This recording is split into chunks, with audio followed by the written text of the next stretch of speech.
Chapter 2. And the heaven and the earth and all things in them were complete.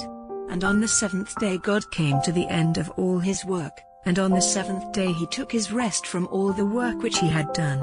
And God gave his blessing to the seventh day and made it holy, because on that day he took his rest from all the work which he had made and done. These are the generations of the heaven and the earth when they were made. In the day when the Lord God made earth and heaven there were no plants of the field on the earth, and no grass had come up, for the Lord God had not sent rain on the earth and there was no man to do work on the land. But a mist went up from the earth, watering all the face of the land. And the Lord God made man from the dust of the earth, breathing into him the breath of life, and man became a living soul. And the Lord God made a garden in the east, in Eden, and there he put the man whom he had made. And out of the earth the Lord made every tree to come, delighting the eye and good for food, and in the middle of the garden, the tree of life and the tree of the knowledge of good and evil. And a river went out of Eden giving water to the garden, and from there it was parted and became 4 streams.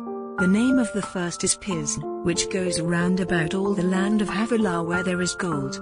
And the gold of that land is good, there is bdellium and the onyx stone. And the name of the second river is Gihon, this river goes round all the land of Cush.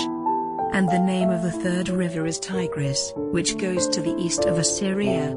And the fourth river is Euphrates. And the Lord God took the man and put him in the Garden of Eden to do work in it and take care of it. And the Lord God gave the man orders, saying, You may freely take of the fruit of every tree of the garden, but of the fruit of the tree of the knowledge of good and evil you may not take, for on the day when you take of it, death will certainly come to you. And the Lord God said, It is not good for the man to be by himself.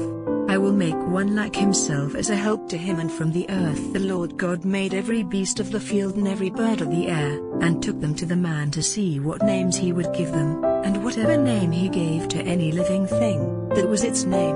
And the man gave names to all cattle and to the birds of the air and to every beast of the field. But Adam had no one like himself as a help. And the Lord God sent a deep sleep on the man, and took one of the bones from his side while he was sleeping, joining up the flesh again in its place. And the bone which the Lord God had taken from the man he made into a woman, and took her to the man.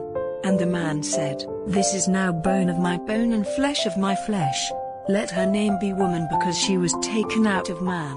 For this cause will a man go away from his father and his mother and be joined to his wife, and they will be one flesh. And the man and his wife were without clothing, and they had no sense of shame.